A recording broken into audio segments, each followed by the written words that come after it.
شام اور یمن جو کہ مسلمان ممالک ہیں وہاں پر جاری بے امنی کی وجہ سے ہزاروں افراد کی جان جا چکی ہے اور جو کہ اکثر مسلمان ہی ہیں۔ جنوبی ایشیا میں ہمارے پڑوس میں مقبوضہ جموں کشمیر کے قبرستان میں لگ بھگ 1 لاکھ کشمیری حریت پسندوں کی قبریں وہاں کے مسلمانوں پر جاری بھارتی جبر و بربریت کی اور ظلم کی گواہی دے رہے۔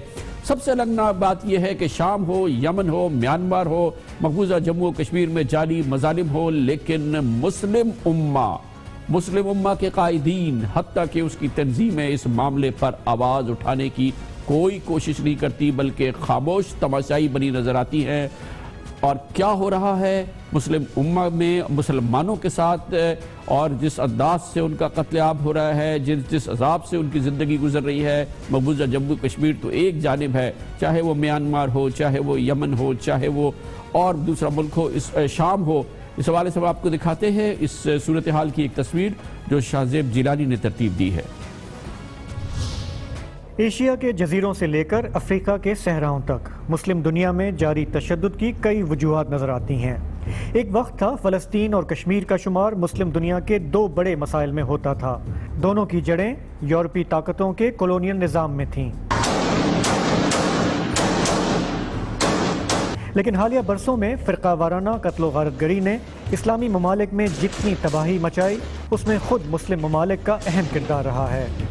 سنی ایجنڈے کے فروغ کے لیے سعودی عرب، مصر، قطر اور ترکی پیش رہے ہیں، جبکہ شیعہ اثر بڑھانے کے لیے ایران، عراق، شام اور لبنان کی حزب اللہ تنظیم جنگ و جدل میں مصروف رہے ہیں۔ شام اور عراق میں شہر کے شہر اجڑ گئے، لیکن پڑوسی ملکوں کی قیادت اس آگ کو بجھانے کی بجائے جلتی پر تیل چھڑکنے کا کام کرتی رہی۔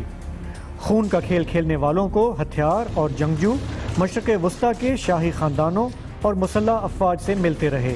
ایسے میں برما میں اگر مسلمانوں کی نسل کشی ہو جائے تو مسلم دنیا میں کسی کو کوئی خاص فکر نہیں۔ بنگلہ دیش گو کہ پڑوسی مسلم اکثریتی ملک ہے، لیکن برما کے مسلمانوں کو پناہ دینے کی بجائے سب سے پہلے دھتکارتا ہے۔ یوں دیکھا جائے تو یہ لگتا ہے کہ مسلم امہ کا تصور محض ایک تصور ہی ہے۔ تلخ حقیقت یہ ہے کہ جس دنیا میں ہم بستے ہیں وہاں ہر ملک اپنے مفادات کا فروغ اور تحفظ چاہتا ہے۔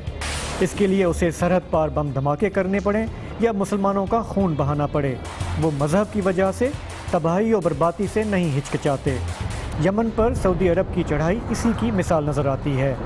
سچ تو یہ ہے کہ مسلم دنیا میں امن اور خوشحالی میں بڑی رکاوٹ غربت، تعلیم کا فقدان اور سماجی ناانصافیاں ہیں، جنہیں حل نہ کرنے سے انتہا پسندی فروغ پاتی ہے اور پھر دہشت گردی کے لیے راہ ہموار ہوتی ہے، چاہے وہ کسی بھی فرقے یا نظریے کی بنیاد پر ہو۔ یہ بات طے ہے کہ اسلام کے نام پر دہشت گرد تنظیموں نے جتنا مسلمانوں کو نشانہ بنایا کسی اور کو نہیں، چاہے وہ داعش ہو، طالبان یا پھر القاعدہ۔ سب سے بڑے افسوس کی بات تو یہی ہے کہ مسلمانوں کو ہی مار رہے ہیں، مسلم مملکتوں میں ہی مار رہے ہیں، کفار بھی مار رہے ہیں، جس کو جہاں موقع مل رہا ہے، مگر وقت جو جزا کا ہے وہ مسلمانوں پر ہے۔ مسلم امتیں ان کی قائدین کیا کرتے ہیں، اس پر ہم بات کرتے ہیں۔ ہمارے ساتھ موجود ہیں پاکستان کے سابق وزیر خارجہ جناب خورشید محمود قصوری۔ بہت بہت شکریہ قصوری صاحب۔ یہ تنظیمیں، یہ قائدین، یہ مسلم ممالک، ان کے رہنما، یہ مملکتیں، مثال کے طور پہ OIC، Organisation of Islamic Countries, اسلامی ملکوں کی تنظیم، یہ کیا ایک باتوں کا کلب ہے؟ یہ مسلمانوں کا پوری دنیا میں جس انداز سے قتل عام ہو رہا ہے اس پر یہ مسلم ممالک کے سربراہان کی خاموشی، OIC کی خاموشی۔ آپ تو خود وزیر خارجہ رہے، یہ OIC کیا صرف ایک ٹاکنگ کلب ہے بس؟ جی گڈ کوشچن۔ میں 2-3 جو باتیں سر دست میرے خیال میں آتی ہیں میں بیان کر دیتا ہوں۔ خان صاحب، بات یہ ہے آج کے وقت کے مناسبت سے بہت اچھا سوال ہے، اور وہ مجھے جو 2-3 باتیں جو ہیں، پہلی بات ایک تو یہ ہے کہ پاکستان اور سعودی عرب 2 ملک تھے جو کلیدی رول ادا کرتے تھے OIC میں۔ مختلف وجوہات کی بنیاد پر دونوں ممالک کی جو توجہ ہے وہ دوسری طرف ہو گئی ہے۔ سعودی عرب کی خاص طور پہ یمن کے بعد اور پھر ایران سعودی عرب کا جو تنازع ہے، اور جو سعودی عرب کو یہ اعتراض ہے کہ ایران بقول سعودی عرب کے عرب ممالک میں آتا ہے اور وہاں اپنے قدم جمانے کی کوشش کرتا ہے، جس سے یہ سب کچھ ہوتا ہے۔ نمبر 2، پاکستان کے اپنے حالات کہ میں کنٹراسٹ کر سکتا ہوں۔ جب میں فارن منسٹر میں تھا اس وقت ہم ٹوٹل اور بہت اہمیت دیتے تھے OIC کے اجلاسوں کی، اور خاص طور پر جو اجلاس ایک مجھے یاد ہے وہ جو اس کا ایک سیشن ہوا تھا جس کو ہم کہتے تھے مکہ سمٹ. مکہ سمٹ میں بہت گہرائی سے اس چیز کو دیکھا گیا اور خاص طور پر ذکر کیا گیا اسلاموفوبیا کا. اس میں مختلف چیزوں کے علاوہ اپنی سیکٹیرین معاملات بھی اس کے اندر تھے. اسکالرز کو بلایا گیا. ایک چیز تھی کہ یہ جو تھیوری آ رہی ہے کلیش آف دا سویلائزیشنز کو بہت ضروری ہے, یہ زہریلی تھیوری ہے, یہ ساری دنیا کو اسلام کے خلاف صفحہ راہ کر رہی ہے. تو ہم نے کانسیپٹ دیا اس کے جواب میں ڈائیلاگ امنگ سویلائزیشنز, اور پاکستان اور ترکی سب سے آگے تھے اس بات میں کہ اس کو پروموٹ کیا جائے. سوال یہ ہے کہ یہ OIC ہو, عرب لیگ ہو, آخر ان تنظیموں کی ضرورت کیا ہے جب انہوں نے کچھ کرنا ہی نہیں ہے؟ آپ میانمار کا حال دیکھیں, جس طریقے سے روہنگیا مسلمانوں کے ساتھ بربریت کی ایک کہانی رقم کی گئی ہے. چلے جموں و کشمیر کی ہم بات نہیں کریں گے کیونکہ بھارت کا انفلوئنس ہے, کیوں مسلمان مملکتیں ان کے قائدین بھارت سے کسی قسم کا احتجاج کریں گے؟ یمن اپنا بنایا ہوا ہے, شام مسلمان ممالک ہے. آخر ان تنظیموں نے کچھ کرنا ہی نہیں ہے تو ان کا وجود ہے کیوں پھر؟ ضروری ہے کہ ایسا پلیٹ فارم ہو. آپ کے اب میں سوال کا مفہوم سمجھ گیا ہوں کہ جی کیا اسلامی امہ ہے یا نہیں, OIC کی ضرورت ہے یا نہیں. امہ اس لیے میں کہتا ہوں کہ عوام کے دل دھڑکتے ہیں, حکمرانوں کے دھڑکیں یا نہ دھڑکیں. عام طور پر یہ ہوتا ہے کہ اگر مین ان دا اسٹریٹ آپ پوچھیں تو اس کا دل دھڑکتا ہے, اس کو تکلیف ہوتی ہے کہ روہنگا مسلمانوں کے ساتھ جو رویہ اختیار کیا جا رہا ہے. اور بدقسمتی کی بات یہ ہے کہ Nobel prize winner human rights کی آنگ سان سوچی بالکل دم بخود ان کا منہ ہی نہیں کھلتا. کتنے افسوس کی اور شرم کی بات ہے. لیکن اس سے بڑی شرم کی بات یہ ہے کہ خاص کوئی اسلامک ورلڈ کو چھوڑے, ساؤتھ ایشیا میں ان کے لیے, جہاں کے بنگلہ دیش, پاکستان میں کوئی اتنا میں نے زور نہیں دیکھا کہ ان کے لیے آواز اٹھائی جائے. اگر ان کے لیے آواز اٹھ رہی ہے تو آئرونیکلی یورپ سے اٹھ رہی ہے. یہ بڑی شرم کی بات ہے. یہاں نہ تو اسلامی دنیا سے اور نہ, ہاں کبھی کبھی ضرور بیان آتے ہیں, جیسے آپ نے کہا ترکی کا آ گیا, ملیشیا کا آ گیا. اس کو تو پاکستان کو بہت زور شور سے اٹھانا چاہیے تھا, جس کو نہیں اٹھایا گیا. تو آپ پوچھتے ہیں اس کی وجوہات کیا ہے؟ ایک تو یہ ہے کہ بہت سے ایشوز بیک وقت کھڑے ہو گئے. کچھ مڈل ایسٹ کے بارے میں ہیں, کچھ ساؤتھ ایشیا کے بارے میں ہیں, اور کہا یہ جا رہا ہے کہ یہ ایگزسٹینشل جنگیں ہیں. ایران کو ریزسٹ کر رہا ہے سعودی عرب, ایران کے بھی دوست پیدا ہو گئے اس علاقے میں اور وہ صفحہ راہ ہیں. اس لیے جو کانسیپٹ آف کنسولیڈیٹڈ رسپانس تھا عوامی اسلامی امہ کا, وہ ناپید ہو چکا ہے. بہت بہت شکریہ جناب قصوری صاحب. مختصر بات یہ ہے کہ مسلمانوں کے مسلمان ہی نہیں ہیں, مسلمان مملکتیں مسلمانوں کی نہیں ہیں, مسلمان قائدین مسلمانوں کے نہیں ہیں. خبر سے بریک, اس کے بعد ذکر کرتے ہیں کچھ 1 سال لگے. اب پنجاب میں بھی بلدیاتی حکومتیں قائم ہو رہی ہیں, بڑے بڑے شہروں میں میئرز بن رہے ہیں کیونکہ پاکستان مسلم لیگ نون کی حقیقت ہے جو چاہے کرے. اور فیصلہ کیا ہے لاہور میں ایک ایسی شخصیت کو لاہور کا میئر بنایا جا رہا ہے پاکستان کے دوسرے بڑے شہر کا, جس کا نام بہت ہی شاید چند لوگوں نے سنا ہو, عام طور پہ کسی نے نہیں سنا. بہرحال یہ فیصلہ ہے اور فیصلہ ہوا ہے وزیر اعظم جناب نواز شریف کی جانب سے. اس کی بات کرتے ہیں چھوٹے سے وقفے کے بعد.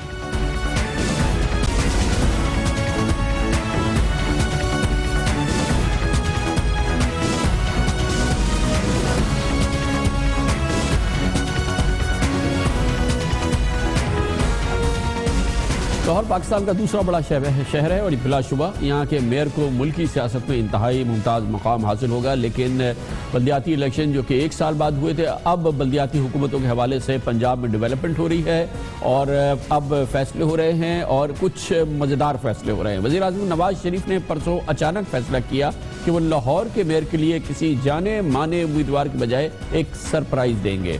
چنانچہ انہوں نے تقریباً ایک گمنام شخصیت کرنل ریٹائرڈ مبشر جاوید کو لاہور کا میئر نامزد کر دیا ہے, جو 2 روز قبل بلا مقابلہ میئر منتخب بھی ہو گئے ہیں.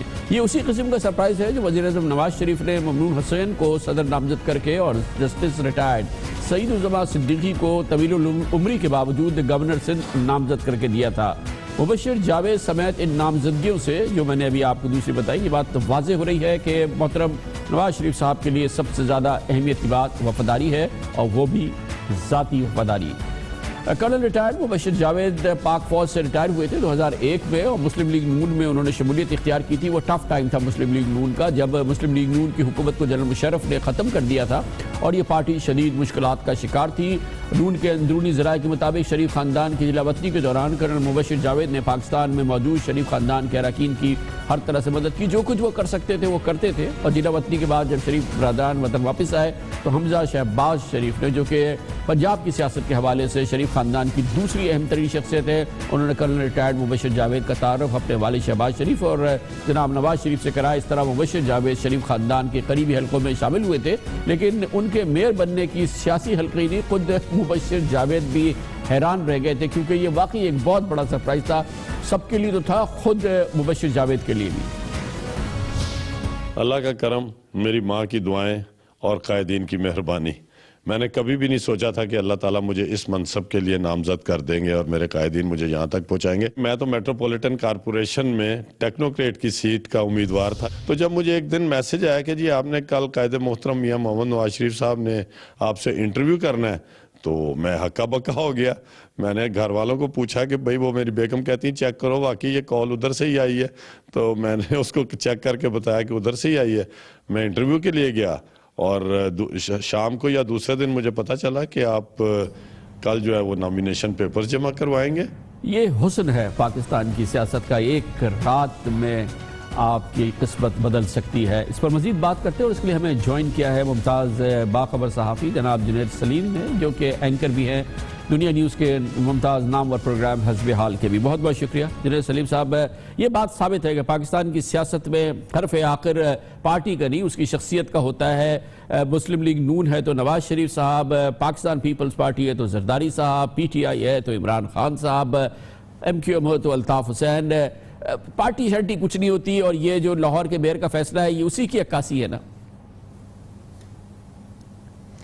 السلام علیکم کامران بھائی, بالکل آپ نے درست کہا ہے کہ یہ جو لاہور میں فیصلہ ہوا ہے کرنل مبشر صاحب کو میئر بنانے کا, یہ بالکل نہ صرف یہ کہ یہاں پہ سیاسی حلقوں میں بلکہ مسلم لیگ کے اندرونی حلقوں کے لیے بھی یہ بہت بڑی خبر تھی. اور ہم نے حزب حال میں بہت عرصہ پہلے یہ مخبری کی شکل میں یہ خبر دی تھی کہ بلدیاتی اداروں کے سربراہوں کا فیصلہ جو ہے وہ شہباز شریف صاحب نہیں کریں گے بلکہ نواز شریف صاحب نے یہ اندیا دے دیا ہے کہ وہ یہ سارے فیصلے خود کریں گے. اب یہ بات بہت, یہ جو آپ نے لفظ استعمال کیا ہے کہ مزیدار فیصلہ, یہ بہت مزیدار فیصلہ ہے, یہ دلچسپ فیصلہ بھی ہے اور یہ حیرت انگیز اس حوالے سے بھی ہے کہ لاہور کی سیاست کو کامران بھائی آپ بھی ایک عرصے سے جانتے ہیں کہ یہاں پہ کبھی بھی ایسا نہیں ہوا کہ دو بڑی برادریوں سے ہٹ کے یعنی کشمیری اور ارائی برادری سے ہٹ کے کسی کو میئر چنا گیا ہو. تو یہ پہلا لاہور میں غیر کشمیری اور غیر ارائی یہ میئر ہوں گے. کرنل مبشر صاحب ان کا تعلق غالباً راجپوت برادری سے ہے. اچھا جنید صاحب, اس کی کیا ایک وجہ یہ ہو سکتی ہے کہ نواز شریف صاحب نے کہا کہ بھائی یہ جو دھڑے بندیاں ہیں, یہ جو پرومیننٹ گروپس ہیں, پرومیننٹ نام ہیں, ان سے جان چھڑاؤ ورنہ ایک کو لیا تو دوسرا خلاف ہو جائے گا, دوسرے کو لیا تو تیسرا خلاف ہو جائے گا, ایک ایسے کو لے آؤ جس کا کوئی پوچھنے والا نہیں ہے. کسی حد تک کامران بھائی آپ یہ بات کہہ سکتے ہیں کہ کیونکہ یہاں پہ جو بھی پینل جب بنتا ہے چاہے وہ بلدیاتی الیکشن ہو یا جنرل الیکشن ہو تو یہی کوشش کی جاتی ہے کہ اگر ایک امیدوار ایک برادری سے ہے تو دوسرا امیدوار دوسری برادری سے لے کے اس کو بیلنس کیا جاتا ہے. لیکن بہرحال یہ اب آنے والا وقت بتائے گا کہ ان دونوں برادریوں سے اس کے علاوہ بھی خواجہ حسان صاحب کی بہرحال یہاں پہ ایک لمبے عرصے سے بڑی یہاں پہ ایک سے تھی, بہت فٹنگ تھی ان کی, اور ایک وہ کافی عرصے سے آلموسٹ لاہور کے میئر کے طور پہ کام کر رہے تھے کئی پروجیکٹ سے. اب اس فیصلے سے جس شخص کی سب سے زیادہ پوزیشن ایمبیرس ہوئی ہے, کمپرومائز ہوئی ہے, وہ ہیں شہباز شریف صاحب, وہ ہیں حمزہ شہباز صاحب. تو جہاں پہ یہ فیصلہ حیران کن ہے وہاں پہ یہ نون لیگ کے اندرونی معاملات کے لیے بھی یہ تو کہنا شاید قبل از وقت ہوگا کہ مسلم لیگ کوئی بڑے بحران سے دوچار ہو سکتی ہے, لیکن یہ کہنا بھی غالباً غلط نہیں ہوگا کہ مسلم لیگ بہرحال ایک خلفشار کا شکار ہو سکتی ہے. کیونکہ یہ صرف لاہور کا معاملہ نہیں ہے, سارے شہروں میں, سیالکوٹ دیکھ لیں, گجرانوالہ دیکھ لیں, سارے شہروں میں جو شہباز شریف صاحب کے کیے ہوئے فیصلے تھے, یا دوسرے لفظوں میں کہہ لیں کہ حمزہ شہباز کے کیے ہوئے فیصلے تھے, وہ نواز شریف صاحب نے آلموسٹ بلڈوز کر دیے, سارے فیصلے تبدیل کر کے رکھ دیے. اور یہ کرن مبشر صاحب پڑھے لکھے ہیں, انجینئر ہیں, اور ان کی بھی واحد جو کرائٹیریا تھا جس کی وجہ سے ان کو اس عہدے سے نوازا گیا ہے, وہ ان کی وفاداری تھی پارٹی کے ساتھ بھی. میں یہ نہیں کہتا کہ نواز شریف صاحب کے ساتھ ذاتی وفاداری تھی, پارٹی کے ساتھ بھی یہ وفادار رہے. انہوں نے 3 دفعہ صوبائی اسمبلی کے ٹکٹ کے لیے اپلائی کیا, تینوں دفعہ ان کی اپلیکیشن ریجیکٹ ہوئی, لیکن یہ ہمیشہ پارٹی کے ساتھ کھڑے رہے, اور انہوں نے اور بھی بہت سے کیپیسٹیز میں ان کو سرو کیا ہے. بہت بہت شکریہ. جنید سلیم صاحب ہمارے ساتھ موجود تھے. دلچسپ فیصلہ وزیر اعظم جناب نواز شریف کا فیصلہ, چھائے ہوئے ہیں فیصلہ سازی میں, نیا بھرپور کانفیڈنس ہے جناب نواز شریف کا. کمرشل بریک, اس کے بعد ذکر کریں گے پی آئی اے کے فلائٹ آپریشنز کو بڑا دھچکا لگا ہے, تمام اے ٹی آرز گراؤنڈ کر دیے گئے ہیں, گویا 1/4 پی آئی اے کا فضائی بیڑا اس وقت زمین پہ کھڑا ہے. اس پر بات کرتے ہیں چھوٹے سے وقفے کے بعد.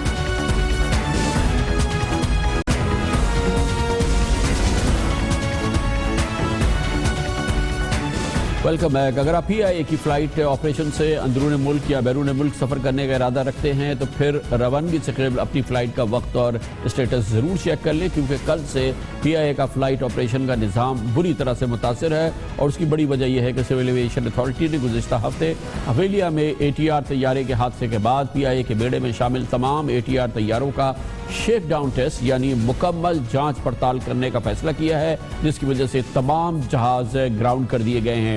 ان جہازوں کے گراؤنڈ کرنے کی وجہ سے پی آئی اے کا فضائی بیڑا جو تقریباً 36 طیاروں پر مشتمل ہے, اس کے 1/4 سے زیادہ جہاز زمین پر آ گئے ہیں, جس کی وجہ سے پی آئی اے کے ایک بڑا آپریشن جو ہے معطل ہو گیا ہے, اور گوادر اور چترال سمیت 10 چھوٹے شہروں کی پروازیں مکمل طور پر اب متاثر ہو گئی ہیں یا انہیں روک دیا گیا ہے. اب اس کے علاوہ معمول کی جو پی آئی اے کے ٹیکنیکل ایشوز ہیں وہ بھی سامنے آ رہے ہیں, جس کی ایک بڑی وجہ یہ اس کی وجہ سے پی آئی اے کے دوسرے جو آپریشنز ہیں وہ بھی متاثر ہوئے ہیں. خاص طور پہ پی آئی اے کی جو لنڈن سے کراچی فلائٹ آ رہی ہے وہ اطلاعات کے مطابق طویل عرصے سے متاثر ہے, وہ ابھی اس کا علم نہیں ہے کہ وہ کس وقت چلے گی. پی آئی اے کے فلائٹ آپریشنز پہ بات کرنے کے لیے اس وقت ہمیں جوائن کیا ہے پی آئی اے کے ترجمان جناب دانیال گیلانی نے. بہت بہت شکریہ گیلانی صاحب. کیا اسٹیٹس ہے اس وقت 1/4 جب آپ کا جو فضائی بیڑا ہے وہ زمین پہ آ گیا ہے, تو اس وقت پی آئی اے کی آج کی کرنٹ سچویشن کیا ہے؟ جی کامران بھائی, یہ بات آپ کی درست ہے. کل رات کو لیٹ نائٹ ہمیں یہ معلوم ہوا کہ سول ایویشن نے پی آئی اے کے تمام اے ٹی آر جو طیارے ہیں ان کے شیک ڈاؤن ٹیسٹ کا کہا ہے, اور وہ ٹیسٹ شیک ڈاؤن ٹیسٹ آج سے جو ہے شروع بھی ہو گئے ہیں. ہماری تقریباً ڈیلی کی 45 کے لگ بھگ اوسطاً فلائٹس ہیں A T R per operate جو ہوتی ہیں, اور یہ فلائٹس جو ہے یہ ڈفرینٹ ایئرپورٹس پہ جاتی ہیں. بعض ایئرپورٹس اس طرح کے ہیں جہاں پہ صرف اے ٹی آر ہی جا سکتا ہے, یعنی اے ٹی آر سے بڑا طیارہ جو ہے کوئی نہیں جا سکتا, جس طرح کے گوادر ہے یا گلگت, چترال, کچھ اور اس طرح کے ایئرپورٹس ہیں. اور بعض ایئرپورٹس اس طرح کے ہیں جہاں پر اس سے بڑا طیارہ جو ہے وہ جا سکتا ہے, تو اس کے لیے ہم پیسنجرز کو اسی طریقے کے ساتھ بعض ڈفرینٹ. گیلانی صاحب, یہ جو چھوٹے شہر ہیں وہ ذرا کچھ شہر گنا دیجئے جلدی جہاں پر اب فلائٹس نہیں جا رہی ہیں اور آ رہی ہیں. جی, یہ گوادر ہے, اسی طریقے سے پنجگور ہے, تربت ہے, گلگت, چترال, یوب, یہ شہر ہیں جہاں پہ کہ فلائٹس اپنی فی الحال جب تک اے ٹی آر آپریشن معطل رہے گا. کیا آپ کا گیس کیا ہے, کتنا ٹائم لگے گا شیک ڈاؤن ٹیسٹ کمپلیٹ ہونے میں؟ دیکھیے کامران بھائی, اس میں اب چونکہ تفصیلاً یہ ٹیسٹ ہو رہا ہے, یہ ٹیسٹ بہت ڈیٹیل سے کاکپٹ کا بھی ہوتا ہے, فیوزیلاج کا ہوتا ہے, انجنز کا ہوتا ہے, اسی طریقے کے ساتھ ہسٹری جہاز کی جو ہے وہ دیکھی جاتی ہے کہ ریپیئر وغیرہ کی ہسٹری کیا, تو بڑی ڈیٹیل کے ساتھ ہوگا. اس کے بعد فائنڈنگز جو ہے سامنے آئیں گی. اس کے اندر پی آئی اے کے کوالٹی کنٹرول ٹیم بھی کام کر رہی ہے, سول ایویشن کی ٹیم ہے, یہ مل کے اس کو. آپ کو اندازہ نہیں ہے کتنے دن لگیں گے گیلانی صاحب اس کو؟ ابھی حتمی طور پہ کوئی وقت دینا, کوئی ٹائم فریم دینا تھوڑا سا وہ مشکل ہوگا, لیکن وی ہوپ کہ جلد جہاز جو ہے کلیئر ہونا شروع ہو جائیں, ایک ایک کر کے باہر آنا شروع ہو جائیں. اگر جہاز فلیٹ میں شامل ہونا شروع ہو جائیں تو ہم گریجولی فلائٹ آپریشن کو. اچھا گیلانی صاحب, یہ بتائیے گا کہ ظاہر ہے کہ یہ بڑا ٹینس ٹائم ہے پی آئی اے کے لیے, اور ظاہر ہے کہ بہت ہی مشکل وقت ہے. جو دوسرے فلائٹس ہیں, جو کہ دوسرے طیارے جو آپریٹ کر رہے ہیں, اس میں بھی ٹیکنیکل کہیں ایشو آ جاتا ہے تو پھر مسئلہ ہوتا ہے. جیسے لنڈن کی فلائٹ ہے 788, یہ سٹک ہے اس وقت ہیتھرو پہ. جی بالکل, یہ کل رات بلکہ آج صبح کی یہ فلائٹ تھی, اس کے اندر کوئی ٹیکنیکل کوئی ڈیلے ہو گیا جس کی وجہ سے کوئی پارٹ کی ضرورت تھی. اس پارٹ کا جو ہے بندوبست وہ ہو گیا ہے. آج رات وہ انشاءاللہ فلائٹ جو ہے وہ آ جائے گی. تمام مسافر جو اسٹینڈرڈ تھے وہاں پہ ان کو ہوٹل کے اندر ہم نے ٹھہرا دیا تھا اور ان کو اس بارے کے اندر انفارم بھی رکھا تھا اس بارے میں. یہ جو شیک ڈاؤن ٹیسٹ ہے یہ ایک پریکاشنری میجر ہے جو سول ایویشن لے رہا ہے. یہ کسی اس حویلیہ کے حادثے کے بعد ویسے ایشوز تو نہیں ہیں اے ٹی آر کے ساتھ؟ نہیں, اس طرح کے ایشوز کوئی نہیں ہیں جس کو ہم اگر اس طرح سے دیکھیں کہ کوئی مینوفیکچرنگ فالٹ خدا نہ خواستہ اس طرح کی بات نہیں ہے. اے ٹی آر جہاز دنیا میں کافی سارے جو ملک ہیں یوز کر رہے ہیں, بہت سی افواج بھی جو ہیں وہ یوز کر رہی ہیں, پاکستان نیوی کے پاس بھی ہیں یہ طیارے. تو اس طرح کا اس میں ایشو نہیں ہے. اور پی آئی اے کے پاس بھی مینولز کی بیس کے اوپر, جہازوں کے مینولز کی بیس پہ ایک مینٹیننس کا شیڈیول جو ہے وہ بنا ہوتا ہے اور تمام جہاز ریگولرلی راؤنڈ دا ایئر اس شیڈیول سے گزرتے رہتے ہیں. تو یہ صرف جو ہے یہ ایک تھرو ڈیٹیل ٹیسٹ ہے جس کے اندر ایک ایک چیز جہاز کی ایگزامن کی جائے گی اور اس کے بعد وہ فائنڈنگز اپنی دے کے یا تو جہاز کو وہ کلیئر کر دیں گے یا پھر بتائیں گے کہ یہ چیزیں ہیں جن کو اگر آپ ٹھیک کر لیں تو آپ جہاز کو پھر سے فلیٹ میں شامل کر سکتے ہیں. بہت بہت شکریہ جناب دانیال گیلانی, ترجمان پاکستان انٹرنیشنل پی آئی اے کے ترجمان, ہم سے بات کر رہے تھے. کمرشل بریک اس دوران نیوز ہیڈ لائنز بھی دیکھیں گے جس کے بعد ہماری آج کی اہم ترین خبریں ان کے تبصرے اور تجزیے جاری رہیں گے.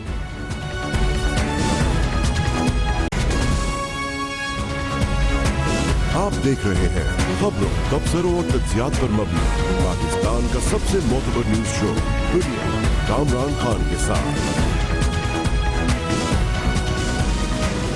Welcome back. Chief of army staff general Qamar Javed Bajwa اپنی ٹیم کے خدوخال مرتب کر چکے ہیں اور پچھلے کئی دنوں کے دوران جو تبدیلیاں, جو ترقیاں, جو اپوائنٹمنٹس انہوں نے کیے ہیں اس سے واضح طور پہ ان کی ٹیم کی شکل بن کے سامنے آ رہی ہے. کہیں آپ کو ان ٹرانسفرز اور پروموشنز اور پوسٹنگز میں آپ کو تسلسل نظر آئے گا. جنرل راحیل شریف کے حوالے سے جو پالیسی رہی ہے, ضرب ازد کے حوالے سے جو پالیسی رہی ہے, وہ کہیں آپ کو شخصیات کے حوالے سے, اپوائنٹمنٹس کے حوالے سے نئی سمت کی عکاسی ہوگی. بہرحال یہ ضرور یہ تاثر ضرور ہے اور اس میں بہت حد تک حقیقت بھی ہوتی ہے کہ کرٹیکل معاملات پہ فوج میں پالیسی کا تسلسل ہوتا ہے, لیکن یہ بات بھی بہت اہم ہے کہ شخصیات کے حوالے سے اس میں نئے آئیڈیاز, نئی سمت اور نئے انوویٹو آئیڈیاز آتے رہتے ہیں. اس لیے یہ کہ گزشتہ دور, نیا دور گزشتہ دور کی چھاپ ہوگا, ایسا ہوتا نہیں ہے اور کبھی بھی ایسا دیکھنے میں نہیں آیا ہے کہ منوان وہی ہو رہا ہو پالیسیز کے حوالے سے بھی اور سمت کے حوالے سے بھی, جیسا کہ گزشتہ دور میں ہوا. جب جنرل راحیل شریف نے چیف آف آرمی اسٹاف کا عہدہ سنبھالا تو ان کا دور جنرل کیانی کی چھاپ نہیں تھا. جب General Kayani chief of army staff 6 سال رہے تو وہ جنرل پرویز مشرف کی چھاپ نہیں تھے. جب General Pervez Musharraf chief of army staff بنے تو وہ جنرل جہانگیر کرامت کی چھاپ نہیں تھے. جب جنرل جہانگیر کرامت چیف آف آرمی اسٹاف تھے وہ جنرل وحید کی چھاپ نہیں تھے. یہ سلسلہ چل رہا ہے اور یہ چلتا رہے گا. اس لیے جو شخصیات آتی ہیں ان کی اہمیت ہوتی ہے اور اسی حوالے سے اس اہمیت کو جانچنا ہوگا. جنرل قمر جاوید باجوہ کی ٹیم کے حوالے سے بھرپور انہوں نے تبدیلیاں کی ہیں اور لیکن اس میں سے کوئی بھی غیر معمولی تبدیلیاں نہیں ہیں. ترقیاں اس وقت ہوئی ہیں جب ترقیاں ڈیو تھی, ٹرانسفرز اس وقت ہوئے ہیں جب ٹرانسفرز ڈیو تھے, اور اپوائنٹمنٹس اس وقت کیے ہیں انہوں نے جو کہ انہوں نے اپنی سوچ یا اپنی ٹیم, اپنی سمت کے حوالے سے کرنے تھے تو وہ کیے ہیں. اس میں کوئی ہلا دینے والی بات نہیں ہے, لیکن اہمیت کی بات ضرور ہے. اپنے وقت اور اپنے انداز سے یہ تمام چیزیں جو انہوں نے کی ہیں. 9 دسمبر کو 7 میجر جنرلز کو جنرل قمر جاوید باجوہ نے جو پروموشن دی تھی یہ ان کے اس ابتدائی ہفتوں کی سب سے اہم چیز تھی, جس میں انہوں نے 7 میجر جنرلز کو ترقی دی, ان کو لیفٹیننٹ جنرل بنایا اور یہ ان کی سب سے اہم ابتدا تھی جو جنرل قمر جاوید باجوہ نے کیا. پاکستان کی فوج کے اندر چیف آف آرمی اسٹاف کا واحد استحقاق ہوتا ہے کہ وہ کس میجر جنرل کو ترقی دے کے لیفٹیننٹ جنرل بنائیں. ان کا تنہا فیصلہ ہوتا ہے. ضرور وہ ریکارڈ دیکھتے ہیں, ملٹری سیکرٹری برانچ سے لا کے آفیسر کا پورا ریکارڈ دیکھتے ہیں, اس کا پورا بیک گراؤنڈ دیکھتے ہیں, لیکن بہرحال یہ ان کا فیصلہ ہوتا ہے. اس کے بعد جو اہم فیصلے ہوئے ہیں وہ جو سامنے آئے ہیں, جو اہم ترین فیصلے ہیں, اس میں ایک اہم فیصلہ یہ ہے کہ کراچی کے سابق corps commander lieutenant general Naveed Mukhtar کو director general inter services intelligence appoint کر دیا گیا ہے. یہ وہ پوسٹنگ ہے, واحد پوسٹنگ ہے جس میں chief of army staff general Qamar Javed Bajwa نے ایکٹیو صلاح مشورہ کیا وزیر اعظم نواز شریف کے ساتھ. ڈی جی آئی ایس آئی کی اپوائنٹمنٹ وزیر اعظم کا استحقاق ہوتا ہے. اس حوالے سے اہل افسران کے نام جو ہیں وزیر اعظم کو بھیجے جاتے ہیں، جس میں سے وہ ایک آفیسر کو اپوائنٹ کرتے ہیں، اس کو سلیکٹ کرتے ہیں، مگر اس میں ان کو ایکٹیو مشورہ حاصل ہوتا ہے چیف آف آرمی اسٹاف کا. اس لحاظ سے جنرل نوید مختار کی اپوائنٹمنٹ جو ہوئی ہے وہ وزیر اعظم جناب نواز شریف نے کی ہے. اور ہم یہ کہہ سکتے ہیں کہ جتنی بھی اپوائنٹمنٹس، جتنی بھی پوسٹنگز ہوئی ہے پچھلے چند دنوں کے دوران جنرل قمر جاوید باجوہ کے حوالے سے، اس میں یہ واحد پوسٹنگ ہے جس کی کہ خبر کچھ عام سی تھی، لوگوں کو اندازہ تھا، جو لوگ جانتے ہیں ان کو اندازہ تھا کہ جنرل نوید مختار جو کہ اس سے پہلے آئی ایس آئی میں ایک ڈائریکٹر جنرل کی حیثیت سے جنرل کی حوالے سے پوسٹنگ کر چکے ہیں. کراچی کا کور کمانڈر بننے سے پہلے شاید امکان یہی تھا کہ وہ ڈی جی آئی ایس آئی بنائے جائیں گے، اور وزیر اعظم نواز شریف نے وہی فیصلہ کیا. یہ واحد پوسٹنگ تھی جو کہ جس کے بارے میں کچھ شد بد تھی، لوگوں کا اندازہ تھا کہ یہ ہونے والا ہے. اس کے علاوہ پھر جو پوسٹنگز کی ہیں chief of army staff Qamar Javed Bajwa نے خالصتاً اپنی نالج کے حوالے سے، اپنی فراست کے حوالے سے، اس میں سب سے اہم پوسٹنگ ہے لیفٹیننٹ جنرل بلال اکبر کی، جنہیں انہوں نے chief of general staff C G S بنایا ہے. یہ فوج کے لیے انتہائی کلیدی عہدہ ہوتا ہے، یہ اینکر ہوتا ہے جنرل ہیڈ کوارٹرز میں پورے فوجی آپریشنز کے لحاظ سے. Director general military operation C G S کو رپورٹ کر رہے ہوتے ہیں، director general military intelligence C G S کو رپورٹ کر رہے ہوتے ہیں، director general inter services public relations C G S کو رپورٹ کر رہے ہوتے ہیں، military operations military intelligence public relations C G S کو رپورٹ کر رہا ہوتا ہے. کلیدی پوسٹنگ ہے. اور فوری طور پہ جنرل بلال اکبر کو جو کہ ڈی جی رینجرز سندھ تھے، انہوں نے ان کو پروموشن کے ساتھ ہی سی جی ایس بنایا، جو کہ ظاہر ہے کہ سب سے اہم فیصلہ تھا جنرل قمر جاوید باجوہ کا. اس کے علاوہ جو 5 لیفٹیننٹ جنرلز کو کور کمانڈر پوسٹ کیا جنرل قمر جاوید باجوہ نے، یہ بہت اہم فیصلہ ہے. اور اس میں خاص طور پہ راولپنڈی کا کور کمانڈر انہوں نے فوری طور پہ بنایا لیفٹیننٹ جنرل ندیم رضا کو، جن کو حالیہ دنوں میں ہی انہوں نے لیفٹیننٹ جنرل کی حیثیت سے پروموٹ کیا تھا. لیفٹیننٹ جنرل شاہد بیگ مرزا کو انہوں نے کراچی کا کور کمانڈر بنایا. اس کے علاوہ لیفٹیننٹ جنرل نذیر بٹ کو پشاور کا کور کمانڈر بنایا. لیفٹیننٹ جنرل سرفراز ستار کو ملتان کا کور کمانڈر بنایا. اور لیفٹیننٹ جنرل شیر افغان کو بہاولپور کا کور کمانڈر بنا دیا گیا، جبکہ سابق کور کمانڈر ملتان غیور محمود کو ملٹری سیکرٹری مقرر کیا گیا ہے.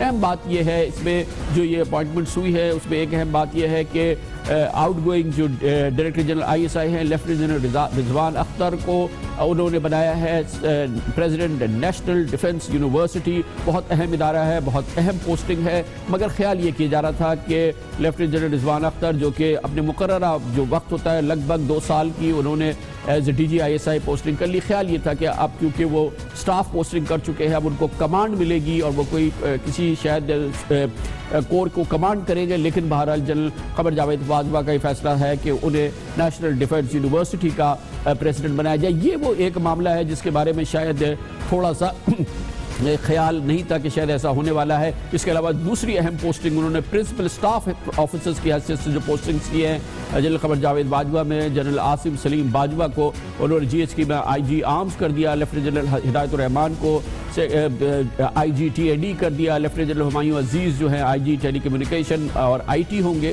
Lieutenant general Qazi Akram chief of logistic staff ہو گئے، لیفٹیننٹ جنرل نعیم اشرف ایبی انڈسٹریز ٹیکس کے سربراہ ہوں گے، لیفٹیننٹ جنرل محمد افضل ایف ڈی ڈبلیو او کے سربراہ ہوں گے جہاں پر وہ پہلے بھی تھے. اور اس کے علاوہ director general I S P are کے لیے میجر جنرل فدا حسین کو انہوں نے سلیکٹ کیا ہے اور وہ D G I S P R ہوں گے. یہ بھی ایک اہم پوسٹنگ ہے. خاص طور پر D G I S P R کی پوسٹنگ بہت امپورٹنٹ ہو گئی تھی پچھلے 4 سال میں، جب جنرل عاصم سلیم باجوہ جو کہ تقریباً 4 سال تک D G I S P R رہے تھے، اب وہ اپنی ایک سٹاف پوزیشن پہ جا رہے ہیں. اور اس میں ایک اور بہت اہم بات آئی تھی جب پچھلے ستمبر کو وہ میجر جنرل ہی تھے مگر ان کو لیفٹیننٹ جنرل کے عہدے پہ پروموٹ کر دیا تھا جنرل راحیل شریف نے. اور وہ بات اس لیے بہت اہم ہے کہ اس سے پہلے کوئی بھی lieutenant general I S P are کا سربراہ نہیں رہا، لیکن پروموشن کے بعد بھی ان کو آئی ایس پی آر کی پوزیشن دی گئی جو کہ ایک غیر معمولی بات تھی. اور آئی ایس پی آر کا بڑا اہم کلیدی کردار رہا جنرل راحیل شریف کے حوالے سے، اور آپریشن ضرب عرض کے حوالے سے آئی ایس پی آر کا بڑا پرومیننٹ کردار تھا. دیکھنا یہ ہے کہ یہ پرومیننٹ کردار جنرل قمر جاوید باجوہ کے دور میں بھی جاری رہتا ہے. یعنی انہی کے پچھلے 5 ہفتوں کے دوران یہ بہت اہم بات ایک اور جو سامنے آئی ہے وہ یہ کہ 2 لیفٹیننٹ جنرل جن کی کہ ابھی ریٹائرمنٹ چند مہینے دور تھی، لیکن انہوں نے کیونکہ وہ سپر سیڈ ہو گئے تھے، گو کے ایک ہی کورس میں تھے، لیکن بہرحال لیفٹیننٹ جنرل مصباح ندیم جو کہ ملتان کے کور کمانڈر تھے اور لیفٹیننٹ جنرل ظفر اقبال رمدے جو کہ بھالپور کے کور کمانڈر تھے، انہوں نے اپنی مدت ملازمت ختم ہونے سے پہلے ہی ریٹائرمنٹ لے لی ہے اور ان کی جگہ پوسٹنگز بھی ہو گئی ہیں، اور یہ ایک طرح سے وہ خد و خال ہیں جو کہ مرتب کر لیے ہیں جنرل قمر جاوید باجوہ نے اپنی ٹیم کے حوالے سے۔ اب نیا مرحلہ شروع ہو رہا ہے اور وہ مرحلہ ہے کہ جنگ کو اور خاص طور پہ جو ٹیررزم کے خلاف جنگ ہے اس کو آگے لے جانا، لیکن اس حوالے سے جنرل قمر جاوید باجوہ کا امتحان جو کہ فیصلہ کر چکے ہیں کہ وہ فرنٹ سے اس کو لیڈ کریں گے۔ آج بھی اس کی عکاسی ہوئی، آج چھٹی کا دن تھا، 12 ربیع الاول کی قومی تعطیل ہے، لیکن جنرل قمر جاوید باجوہ نے آج پورا دن گزارا ہے پشاور کی کور میں، جہاں پر انہیں بھرپور بریفنگ دی گئی اس آپریشن ضرب عرض کی موجودہ صورتحال کے حوالے سے۔ Corps commander Peshawar lieutenant general ہدایت الرحمان نے انہیں بریف کیا۔ آج چھٹی کے دن آج کئی گھنٹے ان کے لگے آج پشاور میں، اور آپریشن ضرب عرض کے مختلف پہلوؤں پر جنرل قمر جاوید باجوہ نے براہ راست اس کی معلومات حاصل کی ہے۔ بالکل یہ لگتا ہے کہ اسی انداز سے، اسی طریقے سے وہ آپریشن ضرب عرض کو آگے لے کے چلیں گے۔ ایک بات واضح ہو چکی ہے کہ کراچی کے آپریشن کے حوالے سے، کراچی آپریشن جو کہ فوج کے لیے اسٹریٹجک اہمیت کا آپریشن ہے، اسی انداز سے چلے گا۔ اس کی کامیابیوں کو فوج سیلیبریٹ بھی کر رہی ہے۔ اسی وجہ سے جنرل بلال اکبر کو نہ صرف یہ کہ فوری طور پہ پروموٹ کیا گیا بلکہ ان کو CGS بنایا گیا ہے۔ یہ اس بات کی عکاسی ہے کہ فوج کا نیا سربراہ بھی بھرپور طریقے سے اون کر رہا ہے کراچی آپریشن کو بھی، اور اسی حوالے سے کراچی کے کور commander lieutenant general Naveed Mukhtar کو بھی ایک بہترین سٹاف پوزیشن دی گئی ہے، وہ DGISI گئے ہیں۔ اسی طرح سے آپریشن ضرب عرض کی بھی کا تسلسل ہمیں نظر آئے گا، لیکن اس میں اہمیت کی بات یہ ہے کہ ماحول تھوڑا مختلف ہے جنرل راحیل شریف کے دور میں، کیونکہ دہشت گردی کا بھرپور حملہ تھا، پاکستانیوں کو ایک مشکل صورتحال کا سامنا تھا۔ اس کے لیے خصوصی اختیارات لائے گئے، فوجی عدالتیں قائم کی گئی۔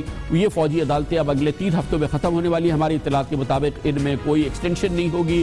پھر خصوصی اختیارات دیے گئے اور اس کے لیے خصوصی اختیارات کے لیے خصوصی شقیں شامل کی گئی، جس کا استعمال کیا گیا خاص طور پہ کراچی آپریشن میں سندھ رینجرز نے کیا۔ 11EE کی خصوصی شقیں شامل کی گئی تھی قوانین میں۔ اس کے علاوہ باقاعدہ تحفظ پاکستان ایکٹ لایا گیا تھا، جس کے ذریعے خصوصی قوانین انٹروڈیوس کیے گئے تھے۔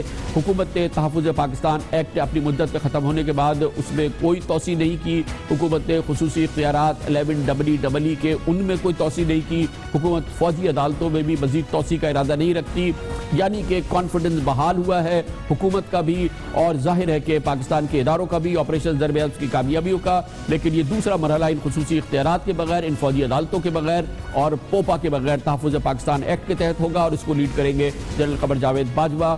کتنا یہ مشکل امتحان ہوگا اور کتنا کانفیڈنس ہے اس وقت پاکستان کے قومی سلامتی کے اداروں میں کہ اس دوسرے مرحلے میں وہ اس کو کنسالیڈیٹ کریں گے، آپریشن ضرب عرض کی مزید کامیابی نظر آئے گی۔ اس پر ہم بات کرتے ہیں۔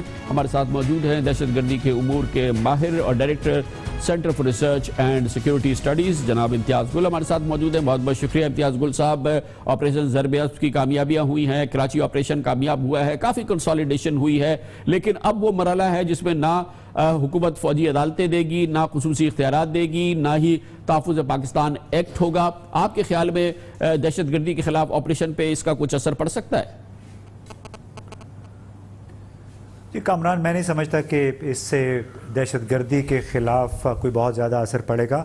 جب نیشنل ایکشن پلان آیا اور اس کے ساتھ ساتھ 21ویں ترمیم میں فوجی عدالتوں کے قیام کا فیصلہ کیا گیا، اس وقت بھی ہماری یہی پوزیشن تھی کہ پاکستان کے پاس بنیادی طور پہ قوانین کی بھرمار ہے۔ آپ نے ابھی جس قانون کا حوالہ دیا ہے اینٹی ٹیررزم ایکٹ 1997، بنیادی طور پہ بہت سارے جواب دہشت گردی کے خلاف ہمارے اس ایکٹ میں موجود تھے، اور اسی کو باقاعدہ اگر شکل دے دی جاتی تو وہ بھی کافی تھا، اس میں نئے قوانین لانے کی ضرورت نہیں تھی۔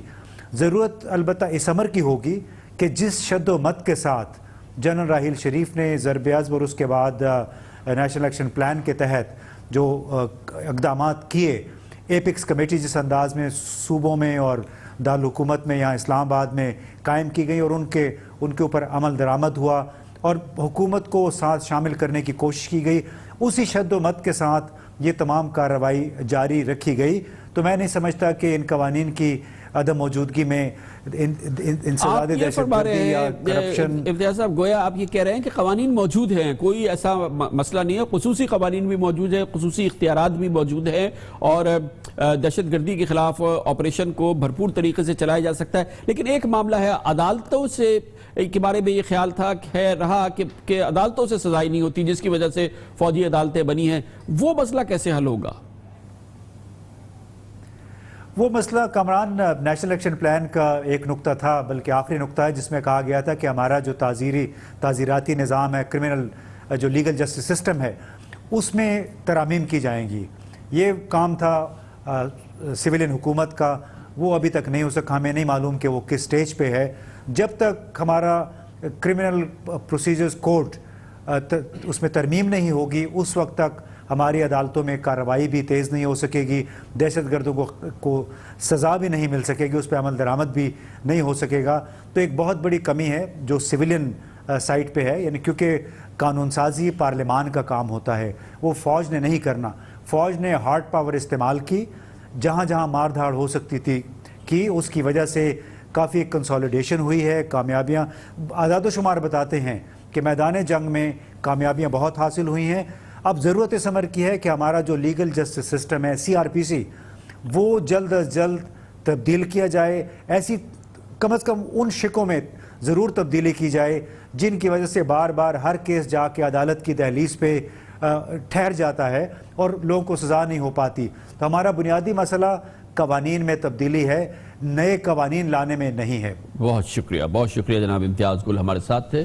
خبر سے بریک، اس کے بعد ہم ذکر کریں گے سندھ میں تبدیلی آ رہی ہے کیونکہ بحران ہے، تعلیم کا بہت بڑا بحران ہے، اور جھوٹی جعلی ویکنسیز بھری گئی ہیں، جعلی طریقے سے ٹیچرز کو امپلائی کیا گیا ہے، جس کی وجہ سے بہت بڑا مسئلہ ہے اور اس کا حل ڈھونڈا گیا ہے. 4 سال سے سندھ کے تعلیمی نظام پر شخصیت کا جس کا راج تھا وہ تھے جناب صدر آصف علی زرداری کے بہنوئی. اب لگ یہ رہا ہے کہ ان کو فارغ کیا جا رہا ہے، ان کی جگہ آ رہے ہیں وزیر اعلیٰ سندھ سید مراد علی شاہ کے بہنوئی. کیا بہنوئیوں کے اس تبادلے سے فرق پڑ جائے گا، یہ جاننے کی کوشش کرتے ہیں چھوٹے سے وقفے کے بعد.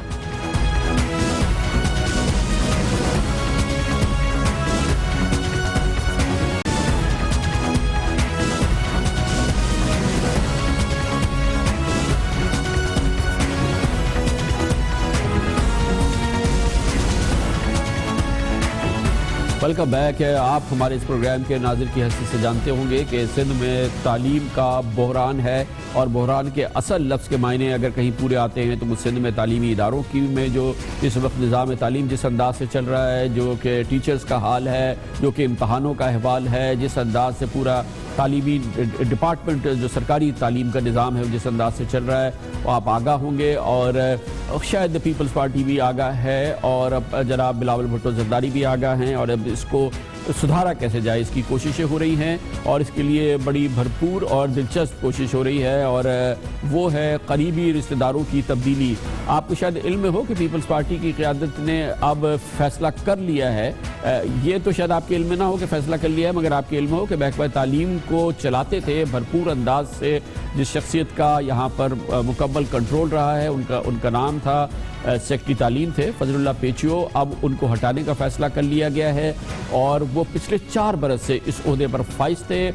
فضل اللہ پیچیو جو ہے وہ سندھ کے بڑے انفلوئنشل بیوروکریٹس ہیں. اس کی وجہ یہ ہے کہ وہ پیپلز پارٹی کے شریک چیئرپرسن جناب آصف علی زرداری کے بہنوئی ہیں، اور محکمہ تعلیم کے 2 سابق وزراء جناب نثار محمد کھوڑو اور میر ہزار خان وجرانی سے ان کی ورکنگ ریلیشنز بہتر نہیں رہی. وہ 2 وزراء چلے گئے، جناب وجرانی چلے گئے، جناب نثار کھوڑو چلے گئے، لیکن جناب فضل اللہ پیچو اپنی جگہ رہے اور با اختیار رہے.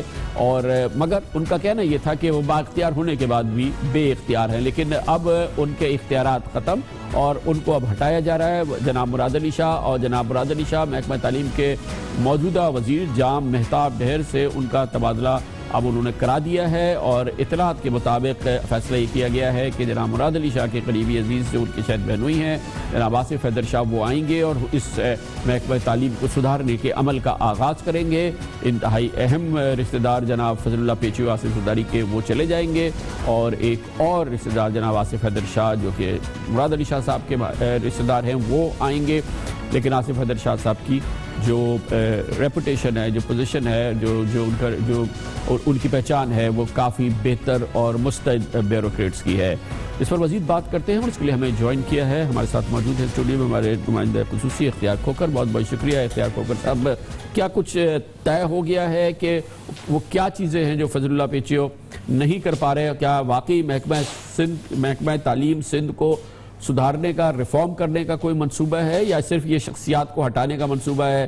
ایگو کی بات ہے کہ بھئی 4 سال تم رہے ہو گئے آصف علی زرداری کی بہنوئی, مگر اب راستہ دو اور آصف حیدر شاہ کو لائے. جی کامران صاحب, یہ محکمہ تعلیم کا جو مسئلہ ہے وہ تو بہت سنجیدہ مسئلہ ہے, اور سندھ میں آپ کو پتہ ہے کہ ایک بہت بڑی تعداد اسکولوں کی بند ہے, اور یہاں کے جو ہے نا تقریباً 40 لاکھ بچے اسکولوں سے باہر ہیں. تو یہ جو فضل اللہ پیچیو کو ہٹانے کی جو باتیں کر رہے ہیں, ان کا یہ کہنا ہے کہ پیچیو صاحب 4 برس رہے تو وہ ان کو جو ٹارگیٹ دیے تھے وہ ٹارگیٹ پر پورے نہیں اتر سکے, یعنی کہ نہ انرولمنٹ بڑھ سکی, نہ بند اسکول کھل سکے, نہ ہی جو ہے نا اسکولوں کو جو مسنگ فیسلٹی تھی وہ فراہم ہو سکی, اور ٹیچرز اور کی جو تنظیمیں تھیں اور حکومت سندھ کے درمیان جو تعلقات تھے محکمہ تعلیم کے درمیان, کہا جاتا ہے کہ اس میں بھی ان کا جو رول تھا وہ اتنا افیکٹو نہیں تھا. لیکن فضل اللہ پیچیو صاحب کا جو کہنا ہے, ان کا یہ کہنا ہے کہ سب سے بڑا مسئلہ جو ہے نا نئی بھرتیاں ہونے والی ہیں محکمہ تعلیم میں. کوئی 26,000 بھرتیاں ہونے والی ہیں, جس میں 7,000 نان ٹیچنگ اسٹاف کی ہیں اور اورینٹل ٹیچرز کی ہے. تو حکام یہ چاہتے ہیں کہ وہ جو 7,000 بھرتیاں ہیں یہ NTAS کے ذریعے یا کوئی مستند جو تھرڈ پارٹی ہو اس کے ذریعے کرنے کے بجائے ان کے امیدواروں کی سلیکشن محکمہ کی کمیٹیوں کے ذریعے سفارشی افراد کو بھرتی کر دیا جائے. اس پہ پیچیو صاحب نے کافی ریزسٹنس دی ہے. ان کا یہ کہنا ہے کہ محکمہ تعلیم پہلے ہی تباہ ہے, اور اس کے علاوہ گویا کہ پیچیو صاحب یہ چاہتے ہیں کہ مربوط اور بہتر طریقے سے اب ٹیچر ہائر کیے جائیں, اس طریقے سے نہ کیے جائیں جو ہزاروں اس سے پہلے کر لیے گئے, جن کو بیچاروں کو ٹیچر کی اسپیلنگ نہیں آتی, اسکول کی اسپیلنگ نہیں آتی, جن کو ایجوکیشن کی اسپیلنگ نہیں آتی, اور جس کا رونا روتے رہے پیچیو صاحب کہ 60% لوگ ایسے ہیں جن کو کچھ نہیں کیا جا سکتا, وہ کچھ نہیں جانتے. لیکن پھر یہ کوشش ہے, کیا چیف منسٹر کی کوشش ہے مراد علی شاہ کی کہ NTS کے ذریعے بھرتیاں نہ ہوں اور اندھا دھند بھرتیاں ہوں جیسے پہلے ہوئی تھی؟ یہ اصل میں جو نا ایک بندے کا نہیں ہوتا, یہ پارٹی کے ہائی کمانڈ کی سطح پہ یہ فیصلہ ہوتا ہے. اور کیونکہ نیا الیکشن آنا ہے, ہمیشہ یہ ہوتا ہے کہ جب الیکشن قریب آتا ہے تو بھرتیاں کی جاتی ہیں, اور بڑے پیمانے پہ ایک رشوت کے طور پر سندھ میں جو سب سے بڑی جو یہ ابھی سوچ پریویل کر رہی ہے اس پیپلز پارٹی کی جس کو کہ یہ بلاول بھٹو زرداری کہتے ہیں کہ وہ لیڈ کر رہے ہیں. وہ کہتے ہیں کہ NTS سے ٹیچروں کو بھرتی نہ کرو, ویسے کرو جیسے پہلے کر دیا گیا ہے. یہ طریقہ ہے, اور مراد علی شاہ صاحب اس کو ریزسٹ نہیں کر پا رہے. لیکن اس میں خان صاحب جو کچھ ٹیچرز ہیں, جس طرح پرائمری ٹیچرز ہیں, HSTs ہیں, JST ہیں, وہ تو ورلڈ بینک اس کے مانیٹر کرے, وہ NTS سے کریں گے. لیکن اوریٹنگ ٹیچرز اور نان ٹیچنگ اسٹاف, جس طرح کراچی میں ہوا پچھلے مطلب سال جب پیر مظہر کے دور میں کہ یہاں 1500 اسامیاں تھیں اور 13,000 لوگ بھرتی کر لیے گئے, اور ان میں کئی لوگوں کے جو سرٹیفکیٹ تھے وہ جعلی تھے. تو اب بھی جو خدشہ ہے وہ یہی ہے کہ یہ اسی طرح لوگ بھر لیے جائیں گے. اور پیچیو صاحب کا یہ کہنا ہے کہ جو میری ان سے بات بھی ہوئی ہے کہ یہ ایک بہت بڑا مسئلہ ہے. دوسرا مسئلہ یہ ہے کہ کوئی 1 لاکھ ٹیچرز ہیں, وہ چاہتے ہیں کہ ان کی اسسمنٹ ٹیسٹ ہو تاکہ جو ہے نا یہ اندازہ لگا سکے کہ ان میں سے کتنے لوگ جو ہیں وہ پڑھانے کے لائق ہیں, کتنے نہیں لائق. اس کو بھی پارٹی قیادت اور جو اعلیٰ حکام ہے اس کی ریزسٹنس ہے. لیکن ان کا یہ کہنا ہے کہ پیچیو صاحب جو ڈیلیوری ان کو کرنی چاہیے تھی 4 سال میں وہ نہیں کر سکے, اس لیے جو ہے نا یہ تبدیلی آنا ضروری ہے. بہت بہت شکریہ جناب اختیار کھوکھر ہمارے ساتھ ہیں. خبر سے بریک اور اس کے بعد ذکر کرتے ہیں خیبر پختونخوا جاتے ہیں, جہاں پر خبریں آ رہی ہیں کہ خزانے سے, یعنی کہ خیبر پختونخوا کا جو سرکاری خزانہ ہے اس سے بلا وجہ ہر مہینے کروڑوں روپے اضافی خرچ ہو رہے ہیں, کیونکہ فوج ظفر موج ہے جو کہ وزراء کی ہے, پارلیمانی سیکرٹریز کی ہے, جو مشیروں کی ہے, معاونین خصوصی کی ہے, اور یہ ہے تحریک انصاف کی حکومت. اس کی بات کرتے ہیں چھوٹے سے وقفے کے بعد.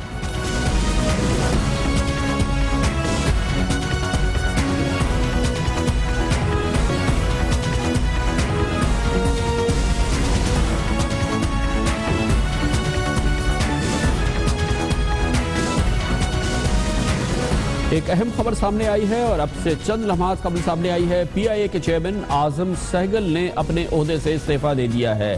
اطلاعات کے مطابق جناب اعظم سہگل نے اب سے تھوڑی دیر قبل خط تحریر کیا ہے وزیر اعظم جناب نواز شریف کے نام جس میں انہوں نے کہا ہے کہ وہ اب مزید پاکستان انٹرنیشنل کی سربراہی کو نہیں چلا سکتے، قبول نہیں ہے۔ اطلاعات کے مطابق جناب اعظم سہگل نے یہ قدم اٹھایا ہے حویلیہ میں ہونے والے پلین کریش کے بعد جو صورتحال پیدا ہوئی، خاص طور پہ فیڈرل بیوروکریسی میں، خاص طور پہ اسلام آباد میں سیکرٹری سول ایویشن کے حوالے سے، اور اس حوالے سے جو سول ایویشن کا فیصلہ تھا کل شب اچانک جب سول ایویشن نے یہ فیصلہ کیا کہ وہ تمام ATR طیاروں کو گراؤنڈ کر دے گی، اس حوالے سے اطلاعات کے مطابق جناب اعظم سہگل کو پوری طرح سے اعتماد میں نہیں لیا گیا تھا، اور جناب اعظم سہگل کی خواہش کے اگینسٹ، ان کے اس پرسپشن کے، ان کی اس بات کے اگینسٹ کہ یہ موقع نہیں ہے کہ فضائی بیڑے کو، 1/4 فضائی بیڑے کو اچانک فوری طور پہ گراؤنڈ کر دیا جائے، اور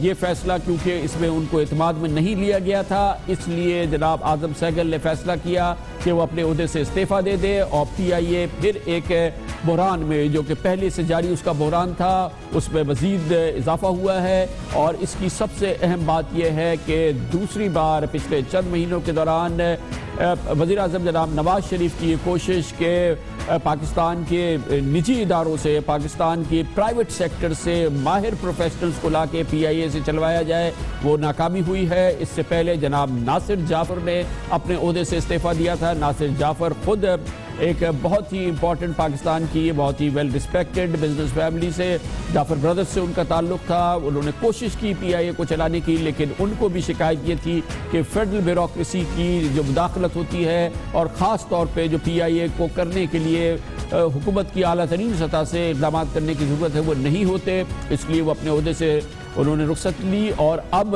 جناب اعظم سہگل جن کا تعلق خود سہگل فیملی سے ہے، بڑی پرومیننٹ بزنس فیملی، اور ناصر جعفر کی طرح سے جناب اعظم سہگل کو بھی وزیر اعظم جناب نواز شریف نے کنونس کیا تھا کہ وہ PIA کے اس معاملات کو سنبھالیں، PIA کو ایک کمرشل بزنس انٹرپرائز کی طرح سے چلائیں، لیکن اطلاعات کے مطابق جناب اعظم سہگل کا کہنا یہ تھا کہ بہت مداخلت تھی ان کے کام میں، خاص طور پہ فیڈرل بیوروکریسی کی جانب سے، وزیر اعظم کے اپنے دفتر کی جانب سے، اور خاص طور پہ جو سیکرٹری ایویشن ہیں ان کی خاص طور پہ شکایت سامنے آئی ہے، ان کے حوالے سے شکایت سامنے آئی ہے۔ اور سب سے اہم معاملہ جو بنا ہے وہ ہے سول ایویشن کا یہ فیصلہ، جس کے ذریعے اچانک PIA کے 1/4 فضائی بیڑے کو کل رات گئے گراؤنڈ کر دیا گیا تھا، ATR کے شیک ڈاؤن کا حکم دیا تھا، شیک ڈاؤن ایگزامینیشن کا حکم دیا تھا سول ایویشن نے، جو کہ ایک بالکل غیر متوقع ڈیولپمنٹ تھی PIA کی انتظامیہ کے لیے، اور جس کی وجہ سے فلائٹ آپریشن بری طرح سے متاثر ہوئے ہیں، کئی فلائٹس جو ہے وہ مکمل طور پہ سسپینڈ ہو گئی ہیں، اس کا پریشر آیا ہے دوسری وجہ سے، اور اس وقت PIA واقعی ایک بڑے بحران میں ہے، اس کے سربراہ نے استعفیٰ دے دیا ہے، اور فلائٹ آپریشن بری طرح سے متاثر ہے۔ یہ تازہ ترین صورتحال ہے۔ کمرشل بریک، اور اس کے بعد ہم ذکر کریں گے امریکہ میں جو بحران ہے وہ یہ کہ CIA نے کھل کے کہہ دیا ہے کہ نو منتخب صدر ڈونلڈ ٹرمپ کو روس نے جتوایا ہے۔ اس سے بڑھ کے کیا الزام ہو سکتا ہے؟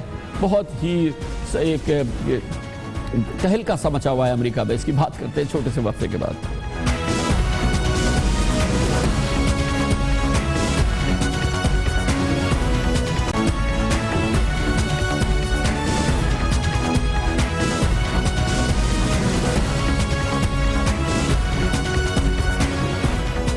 جمعے کی شب امریکہ کے ممتاز ترین اخبارات میں سے ایک واشنگٹن پوسٹ نے اپنی ویب سائٹ پہ یہ تہلکہ خیز خبر شائع کی کہ امریکی CIA اس نتیجے پہ پہنچی ہے کہ امریکی صدارتی انتخابات میں روس کی خفیہ ایجنسیز نے، روس کی دونوں انٹیلیجنس ایجنسی یعنی ملٹری انٹیلیجنس اور دوسری انٹیلیجنس ایجنسیز نے بھرپور کردار ادا کیا اس الیکشن کے کیمپین کے دوران، اور خاص طور پہ جو اس نے ہیک کیے اکاؤنٹس ریپبلکن پارٹی کے اور ڈیموکریٹس پارٹی کے، اس حوالے سے اس نے وہ مواد جو کہ انتہائی مشکل تھا یا جو کہ مشکلات کا باعث ہو سکتا تھا ہلری کلنٹن کے لیے، ڈیموکریٹک پارٹی کے لیے، وہ تو لیک کر دیا، لیکن ریپبلکن پارٹی کا جو اکاؤنٹ اس نے ہیک کیا، اس کو جو معلومات ہوئی تھی اس کو چھپا لیا گیا۔ اس طرح سے امریکہ کی انٹیلیجنس ایجنسی CIA یہ کہتی ہے کہ براہ راست روس کی انٹیلیجنس ایجنسیز نے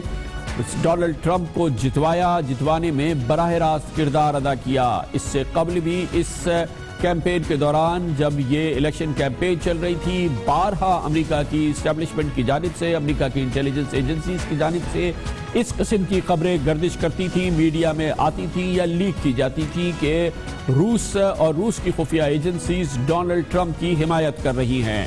اس کے ساتھ ہی یہ بات بھی سامنے آ رہی ہے کہ ڈونلڈ ٹرمپ جس ٹیم کو مرتب کر رہے ہیں، جو اپنی کابینہ بنا رہے ہیں، اس کے بھی مختلف اراکین کے بارے میں مسلسل امریکی خفیہ ایجنسیز کے حوالے سے امریکی اخبارات اپنی ریسرچ اور اپنی انویسٹیگیشن بھی شائع کر رہے ہیں، جس میں کہا جا رہا ہے کہ ان میں سے اکثر کا تعلق کسی نہ کسی انداز سے روس سے ہے، ولادیمیر پوتن سے ہے، اور روس سے ان کی قربت کے حوالے سے اس وقت امریکی اسٹیبلشمنٹ پہ ایک تہلکہ سا ہے جو کہ مچا ہوا ہے۔ اہمیت کی بات یہ ہے کہ سی آئی اے یا امریکی اسٹیبلشمنٹ اس بارے میں کچھ بھی کہہ رہی ہو، لیکن ایف بی آئی جو دوسری خفیہ ایجنسی ہے امریکہ کی، جو کہ اندرون امریکہ بھی کام کرتی ہے، اس کا کہنا یہ ہے کہ اس کے پاس اس قسم کے شواہد نہیں ہے۔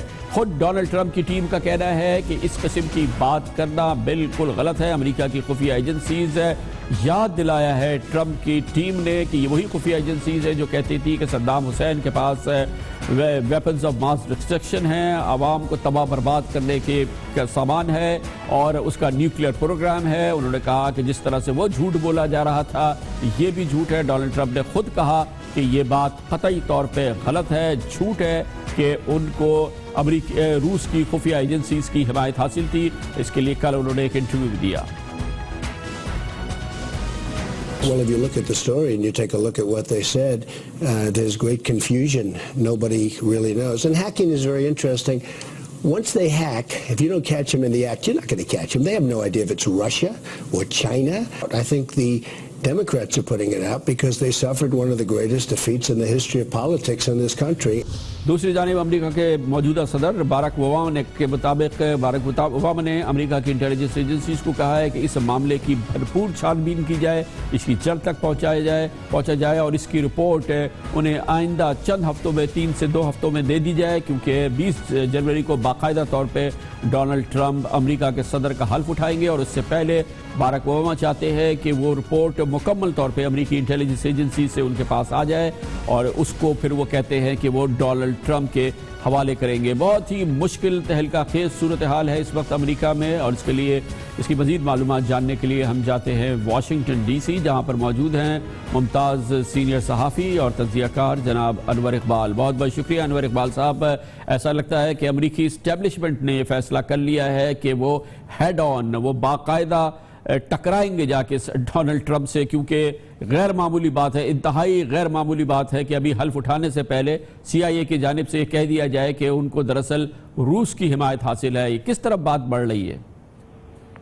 آپ بالکل صحیح کہہ رہے ہیں، اور اس میں صرف امریکی انتظامیہ کی بات نہیں ہے۔ اگر آپ دیکھیں تو آج جو ڈیولپمنٹ ہوئی ہے اس میں لگتا ہے کہ ریپبلکن جو ایڈمنسٹریشن ہے یا اسٹیبلشمنٹ ہے وہ بھی یہی چاہ رہی ہے، کیونکہ آج جو سینٹ میں جو ریپبلکن میجورٹی لیڈر ہیں مچ میکنل، انہوں نے بھی کہا کہ اس کی انویسٹیگیشن ہونی چاہیے۔ پھر آرم سروسز کمیٹی کے جو چیئرمین جان مکین، انہوں نے مطالبہ کیا۔ پھر سینیٹر ریپبلکن سینیٹر مشہور گراہم اور مارکو روبیو، ان سب نے تو یہ لگتا یہ ہے کہ جو پرانا سلسلہ تھا، آپ دیکھیں جو ڈونلڈ ٹرمپ آئے ہیں انہوں نے صرف امریکی اسٹیبلشمنٹ نہیں بلکہ ڈیموکریٹ اسٹیبلشمنٹ، ریپبلکن اسٹیبلشمنٹ سب کو غلط ثابت کیا اور ان کی مرضی کے خلاف آئے ہیں۔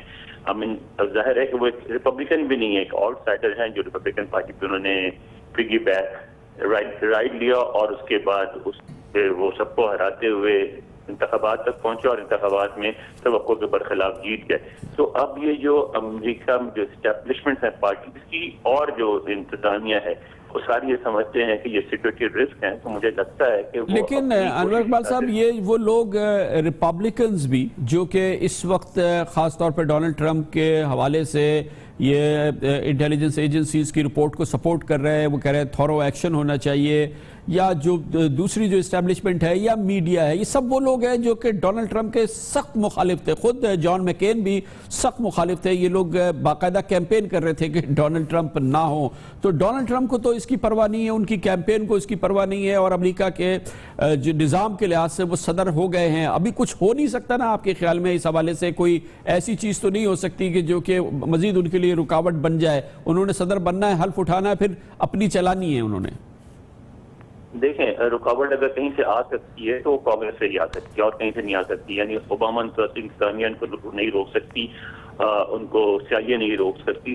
لیکن اگر ایسا ہو کہ ڈیموکریٹ ظاہر پہلے خلاف ہیں, اگر ایک بڑی تعداد میں ریپبلکن لا میکرز جو ہیں سینٹ اور ہاؤس میں وہ بھی ان کے خلاف ہو جاتے ہیں تو وہاں سے ان کو روکا جا سکتا ہے. اور لگتا یہ ہے کہ جس طرح میڈیا پریشر بلڈ اپ کر رہا ہے, میڈیا یہی چاہتا ہے کہ یا تو ان کو روکا جائے, اگر روکنا ممکن نہ ہو تو ان کے لیے زیادہ سے زیادہ دشوار بنایا جائے کہ وہ جس طرح جن پالیسیز کو چاہتے ہیں ان کو نافذ کر سکیں, جن میں سے ایک ظاہر ہے ان کی روس کے حوالے سے پالیسی ہے, پھر دوسرا چین کے حوالے سے کہ چین کو ٹارگٹ کر کے دشمن بنا کے وہ آپ دیکھیں. دوسری رپورٹیں جو ہمارے یہاں پاکستان زیادہ پلے نہیں ہے وہ یہ کہ امریکی اخبارات یہ بھی کہتے رہے ہیں کہ جس طرح آپ چین کو ٹارگٹ کر رہے ہیں یہ بڑا برا ہوگا اور اس میں خود معاشی طور پہ امریکہ کا بھی بڑا نقصان ہوگا, آپ یہ نہ کریں. اس کے علاوہ ان کی ڈومیسٹک پالیسیز ہیں تو کم از کم یہ کوشش تو ضرور کریں گے کہ ان کو اپنی پالیسیز کو نافذ کرنے سے روکا جا سکے.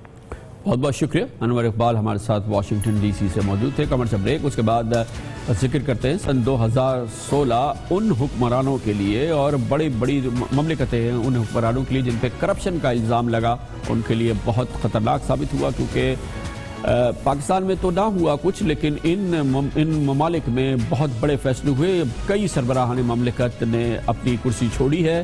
یہ اس لحاظ سے 2016 بہت اہم تھا. اس پر ہم بات کرتے ہیں چھوٹے سے وقفے کے بعد.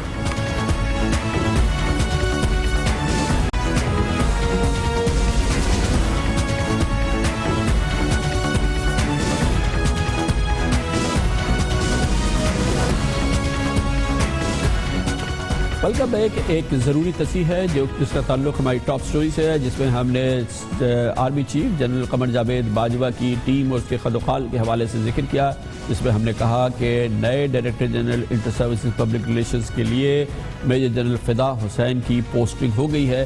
اب ہمیں سرکاری ذرائع یہ بتاتے ہیں کہ یہ ابھی نہیں فیصلہ ہوا ہے. میجر جنرل فدا حسین کے بارے میں یہ فیصلہ نہیں ہوا ہے کہ وہ نئے DG ISPR ہوں گے.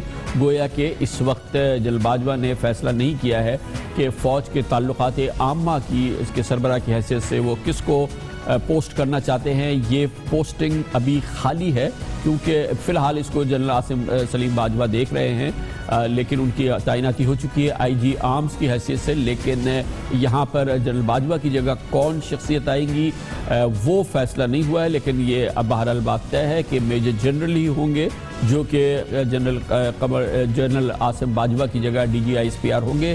اس سے پہلے بھی ایک نام آتا رہا ہے. یہ پوسٹنگ اس لحاظ سے بڑی امپورٹنٹ بن گئی ہے کہ نیا ڈائریکٹر جنرل ISPR کون ہوگا. ہم نے آپ کو بتایا کہ نہ صرف یہ کہ یہ طے ہونا ہے کہ اب DG ISPR کون ہوگا, ISPR کا سربراہ, لیکن ISPR کا آئندہ کا کردار کیا ہوگا, کہ اتنا ہی پرومیننٹ بھرپور کردار ہوگا جیسا گزشتہ 3 سالوں میں رہا یا نہیں. بہرحال یہ فیصلہ بھی جنرل قمر جاوید باجوہ نے کرنا ہے, لیکن DG ISPR کون صاحب ہوں گے فی الحال اس کا فیصلہ نہیں ہوا ہے. سن 2016 اس لحاظ سے بڑا دلچسپ سوال ہے کہ سال رہا کیونکہ اس سال کے دوران بہت کرپشن کے الزامات, کرپشن کی خبریں, یہ وہی سال ہے جب سامنے آئے پاناما پیپرز اور دوسری دنیا کے ملکوں میں جہاں پر پاناما پیپرز کا اثر نہیں پہنچا لیکن وہاں پہ کرپشن کے الزامات کے حوالے سے بڑی کارروائیاں ہوئی ہیں اور دنیا کی کئی مملکتیں اس حوالے سے بہت ہی ٹملچوس پیریڈ انہوں نے دیکھا ہے, بہت ہی امپورٹنٹ پیریڈ اس میں گزرا ہے جس میں کہ کئی اہم قائدین نے اپنے عہدے بھی چھوڑے ہیں. ہم نے آپ کو بتایا تھا اس سے پہلے بھی کہ جنوبی کوریا میں حالیہ دنوں میں ایک بڑا واقعہ ہوا جس کے بعد جنوبی کوریا کی صدر پاک گن ہوئے نے اپنے عہدے سے استعفیٰ دیا تھا. اس کے علاوہ جنوبی کوریا کے علاوہ اس سال میں گوئٹے-مالا, اسرائیل, جنوبی افریقہ, ارجنٹینا, آئس لینڈ, برازیل, یہ وہ ملک ہیں جہاں کے سربراہان قائدین نے اپنے عہدے چھوڑے اور اس کی بنیادی وجہ تھی وہ کرپشن کے الزامات جو کہ ان میں لگے. وہ کہ یہ وہاں کے نظام کی اہمیت ہے اور یہ اس کی ایک بڑی امپورٹنٹ چیز ہے جس میں کہ جب اس طرح کے الزامات لگ جاتے ہیں تو قائدین کے لیے اپنا عہدہ برقرار رکھنا مشکل ہوتا ہے. مگر اس میں سب سے اہم بات یہ ہے نہ صرف یہ کہ پارلیمنٹ بہت زیادہ متحرک ہوتی ہے بلکہ سب سے زیادہ جو ہوتا ہے وہ ہوتا ہے عوامی پریشر. لوگ سڑکوں پہ نکل آتے ہیں, لاکھوں کی تعداد میں نکل آتے ہیں. جنوبی کوریا کے عوام نے پوری دنیا کو دکھایا پچھلے چند ہفتوں کے دوران کہ اگر وہ سڑکوں پہ آ جائیں, وہ اگر کرپشن کے الزامات کے خلاف احتجاج کرنے کے لیے روڈ پر آ جائیں اپنے سربراہ کے خلاف، تو ممکن نہیں ہے اس سربراہ کے لیے کہ وہ اپنی سیٹ پہ برقرار رہے۔ یہی ہوا جنوبی کوریا میں، یہی ہوا برازیل میں، یہی ہوا دنیا کے دوسرے ممالک میں۔ اس کے بارے میں ہم آپ کو دکھاتے ہیں خصوصی رپورٹ جو کہ ہمارے نمائندے خصوصی نے ترتیب کی۔ اس سال دنیا بھر میں کرپشن کے خلاف ایک نئی تحریک نے جنم لیا ہے، بلکہ کئی مضبوط حکمرانوں کو عوام، پارلیمنٹ اور عدالتوں نے گھر بھی بھیج دیا ہے۔ پرسوں ہی کی بات ہے جب جنوبی کوریا کی خاتون صدر پارک گیون ہے کا کڑا احتساب ہوا۔ کرپشن کے خلاف ہر ہفتے لاکھوں لوگوں کا سمندر سڑکوں پر امٹتے دیکھا گیا۔ پارلیمنٹ میں 300 میں سے 234 ارکان اسمبلی نے خاتون صدر کے خلاف ووٹ دیا اور انہیں گھر بھیج دیا گیا۔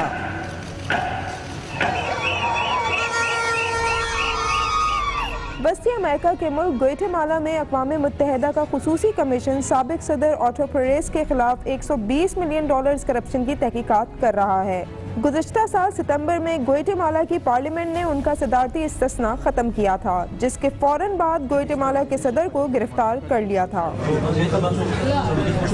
اس سال فروری میں اسرائیل کے سابق وزیر اعظم ایہود اولمرٹ کو رشوت لینے اور انصاف میں رکاوٹ ڈالنے کے الزامات کے تہمہ پر سرکاری خزانے سے ذاتی گھر پر $2 کروڑ 30 لاکھ خرچ کرنے کا الزام ہے، اور بیک وقت کئی عدالتیں اس کی تحقیقات کر رہی ہیں۔ President thus failed to uphold, defend and respect the Constitution. Argentina کی سپریم کورٹ نے سابق صدر کرسٹینا فرنانڈیز اور ان کے 4 وزراء پر کرپشن کی فرد جرم عائد کر کے اثاثے منجمد کر دیے۔ کرسٹینا فرنانڈیز 2007 سے 2015 تک ارجنٹینا کی صدر رہیں۔ قابل ذکر بات یہ ہے کہ ارجنٹینا کے موجودہ صدر موریسیو میکری بھی پناما پیپرز میں آف شور کمپنیوں کی وجہ سے تحقیقات کا سامنا کر رہے ہیں۔ ان پر الزام ہے کہ ان کے خاندان نے ٹیکس چوری کے لیے بے نامی کمپنیاں بنائیں۔ پناما لیکس کے حوالے سے دنیا بھر میں سب سے زیادہ رد عمل آئس لینڈ میں دیکھنے میں آیا تھا، جو وزیر اعظم سگمندر کی اہلیہ کی آف شور کمپنیوں کے حوالے سے تھا۔ پناما پیپرز منظر عام پر آنے کے 48 گھنٹوں میں ہزاروں لوگ سڑکوں پر نکل آئے تھے، جس کے بعد 5 اپریل کو آئس لینڈ کے وزیر اعظم کو مستعفی ہونا پڑا۔ روسف کے خلاف مواخذے کی تحریک منظور کر لی اور انہیں گھر بھیج دیا۔ روسف پر الزام تھا کہ انہوں نے قومی بجٹ قوانین کی خلاف ورزی کی۔ ان کے بعد صدر بننے والے برازیل کے صدر مائیکل ٹیمر بھی ایک تعمیراتی کمپنی کے مالک سے $3 لاکھ رشوت لینے کی تحقیقات کا سامنا کر رہے ہیں۔ ہے نا دلچسپ بات، اگر الزامات لگتے ہیں تو ملکوں کے سربراہان چھوڑ کے چلے جاتے ہیں۔ اس پر مزید بات کرتے ہیں، اس کے لیے ہمارے ساتھ اسٹوڈیو میں موجود ہے ہمارے نمائندہ خصوصی جناب شاہ زیب جیلانی۔ 7 ملک ہیں جہاں کے سربراہان اپنے عہدے چھوڑ کے چلے گئے، کہیں پر بھی کسی سپریم کورٹ میں الزام ثابت نہیں ہوا، الزام لگا اور انہوں نے چھوڑ دیا۔ سملیرٹیز مزید کیا ہیں؟ دیکھیں، اس میں اہم بات یہ ہے کہ پروسیس فالو ہوا ہے ان 7 کے 7 کیسز میں، کہیں پہ پارلیمنٹری پولیٹیکل پروسیس، کہیں پہ جوڈیشل پروسیس۔ جہاں پہ سپریم کورٹ میں معاملات ہیں یا UN کی کورٹ میں ہیں، جیسے ابھی ہم نے سنا گواٹمالا کی مثال، اسرائیل کی، ارجنٹینا کی، یہ کورٹ میں معاملات تھے۔ پولیٹیکل معاملات وہ تھے جب پارلیمنٹ نے کسی کو امپیچ کرنے کی کوشش کی، جیسے ساؤتھ کوریا ہے، برازیل ہے، ہم نے یہ مثالیں ابھی سنی۔ جہاں پہ پروسیس ہے اور احتساب آپ کا ہو رہا ہے تو آپ کو اقتدار سے علیحدہ ہونا ہے۔ ہمارے یہاں سچویشن جو ہے نا، یہ اس سے بہت، لیکن آپ یہ بتائیے پروسیس بھی ہے، لیکن جس انداز سے لوگ سڑکوں پہ نکلے، برازیل میں آپ دیکھیں، ساؤتھ کوریا میں آپ دیکھیں، انبلیویبل، لاکھوں لوگ سڑکوں پہ نکل آتے ہیں، کیسے تم نے کرپشن کی، تم ہمارے ملک کے سربراہ، کیسے تم نے کرپشن کیا، یہ بھی تو ایک بڑا پریشر ہوتا ہے نا جی۔ بہت زیادہ ہوتا ہے، ظاہر ہے کہ اس سے جوڈیشری بھی دیکھ رہی ہوتی ہے، پارلیمنٹ بھی دیکھ رہا ہوتا ہے، اور چاہے آپ کتنا ہی ول آف دا پیپل کو اگنور کریں، یہ ادارے بھی چاہتے ہیں کہ یہ عوام کی رائے کے ساتھ چلیں، اور جب پریشر سسٹین کرنا مشکل ہو جاتا ہے تو ان اداروں کو بھی ایکٹ کرنا پڑتا ہے۔ جو اس میں امپورٹنٹ چیز ہے وہ یہ کہ پارلیمنٹری امپیچمنٹ، کہ جب آپ کا جو ملک کا سربراہ ہے یا پارٹی کا سربراہ ہے، الزامات ان گنت ہو گئے، جب وہ لوگ بھی ایکشن لیتے ہیں تو وہ، اچھا ہمارے یہاں کیا نہیں ہوا؟ ہم پر بھی، یہاں پر بھی جناب نواز شریف ان کی فیملی پہ الزامات لگے، لیکن ہم کہاں لیک کر گئے اس میں؟ ہمارے دیکھیں پارلیمنٹ میں تو گنجائش نہیں ہے، ان کی میجورٹی ہے، وہاں پہ کوئی ریوولٹ کا کوئی فی الحال نظر نہیں آتا. ان کی عمران خان کی مثال کے طور پہ ساری امید یہ تھی کہ یا جوڈیشری سے ہو یا پھر تیسری قوت کی بات ہوتی ہے. ہمارے ہاں تو جوڈیشری میں ہم نے دیکھا کہ وہ انوالو نہیں ہونا چاہتے اس مسئلے میں. جو دھرنے بھی تھے اس میں بھی ہم نے یہ دیکھا کہ بہت زیادہ لوگ نہیں آئے، ایک طبقہ آیا، لیکن یہ نہیں تھا کہ پورے ملک میں کرپشن کوئی ایشو تھا. اور یہ ہم پاکستان میں، ساؤتھ ایشیا میں کئی ملکوں میں ہم نے دیکھا ہے کہ کرپشن میڈیا پہ آپ بھلے احتساب کر لیں لیکن it doesn't translate into popular will کہ لوگ کسی کو کرپشن کی وجہ سے اقتدار سے کھینچ کے نکالیں. اور اسی لیے پھر ہمارے جیسے ملکوں میں لوگ پھر دیکھتے ہیں تیسری قوت کی طرف کہ شاید وہ آ کے جو ہے نجات دلائیں. بہت بہت شکریہ جناب شاہزیب جیلانی ہمارے ساتھ. اس کے ساتھ ہی ہمارے آج کے پروگرام کا اختتام ہوتا ہے. کل آپ سے پھر ملاقات ہوگی. کل تک کے لیے کامران خان کو اجازت. اللہ حافظ ناصر.